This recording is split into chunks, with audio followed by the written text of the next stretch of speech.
Salam Ibu Bapak Saudara-saudariku dalam kasih Tuhan Yesus Kristus.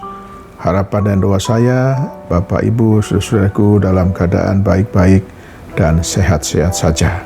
Namun apabila kondisi kesehatannya ada masalah, terganggu kesehatannya, tetaplah bersabar menghadapinya sambil berharap, berdoa dan berserah penuh kepada Tuhan yang Maha Kuasa dan berdaulat atas kehidupan ini. Puji syukur kepada Tuhan, kita berjumpa kembali dengan saya, MBS, melalui program Pesan Suara 5 Menit via YouTube hari ini yang ke-66. Renungan kita hari ini dari Mazmur 39 ayat yang kedua yang berkata demikian. Aku hendak menjaga diri, supaya jangan aku berdosa dengan lidahku. Aku hendak menahan mulutku dengan kekang, selama orang fasik masih ada di depanku. Tema renungan kita hari ini adalah jangan menyebar gosip. Saudaraku, memperbincangkan orang lain berkenaan dengan kelemahan, kekurangan, kesalahan, atau keburukannya, walaupun sebenarnya kita tidak tahu persis kebenarannya, bagi sebagian orang merupakan hal yang sangat menarik, menyenangkan, dan menimbulkan kepuasan tersendiri. Itulah gosip. Gosip adalah obrolan dan cerita negatif tentang orang lain. Bagi penggosip, menggosip adalah aktivitas menghibur, apalagi ditambahi bumbu-bumbu yang sedap. Namanya juga gosip. Semakin digosok, semakin sip. Mendengar sebutan orang fasik, kita sering mengidentifikasikan dengan orang-orang yang melakukan tindak kejahatan seperti membunuh, mencuri, merampok, memukul, menghujat Tuhan, dan sebagainya.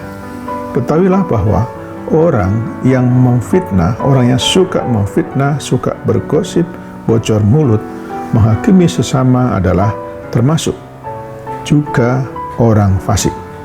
Selama ini, secara tidak sadar, banyak orang Kristen berkompromi, bahkan turut terlibat dengan orang-orang yang kesukaannya menggosip. Rasanya puas sekali berkumpul dengan teman-teman mengupas tuntas kejelekan orang lain. Adalah berbahaya. Sekali lagi, berbahaya jika kita tak mampu mengekang lidah yang walaupun suatu anggota kecil dari tubuh kita, namun dapat memegahkan perkara-perkara yang besar.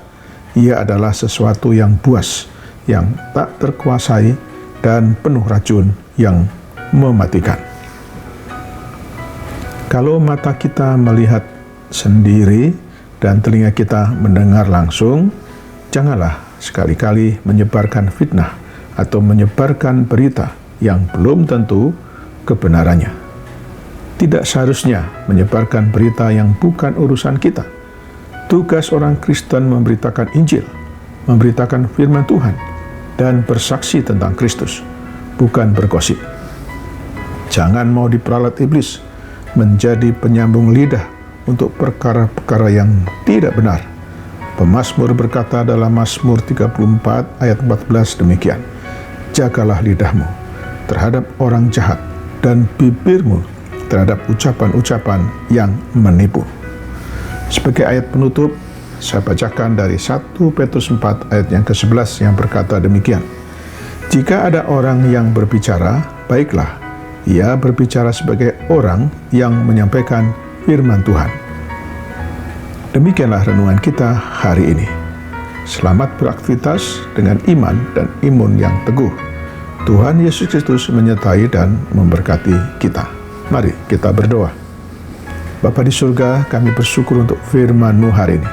Terima kasih atas pencerahan-Mu bagi kami untuk memahami dan mengerti kehendak-Mu ya Tuhan, supaya lidah kami tidak menyebarkan gosip, tapi menyampaikan kabar baik, Injil keselamatan di dalam Tuhan Yesus Kristus. Karena itu ya Tuhan, ampunilah kami jika selama ini kami telah dan suka bergosip.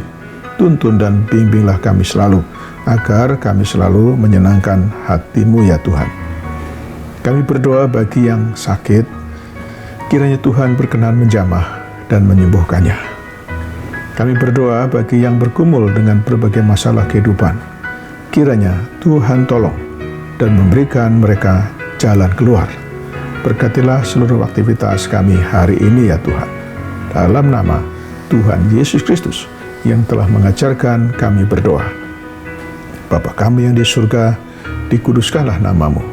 Datanglah kerajaan-Mu, jadilah kehendak-Mu di bumi seperti di surga.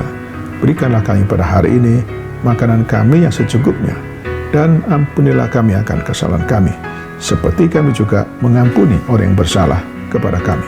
Dan janganlah membawa kami ke dalam pencobaan, tetapi lepaskanlah kami daripada yang jahat, karena Engkaulah yang mempunyai kerajaan dan kuasa dan kemuliaan sampai selama-lamanya. Sekarang terimalah berkat dari Tuhan. Tuhan memberkati engkau dan melindungi engkau. Tuhan menyinari engkau dengan wajah-Nya dan memberi engkau kasih karunia. Tuhan menghadapkan wajah-Nya kepadamu dan memberi engkau damai sejahtera.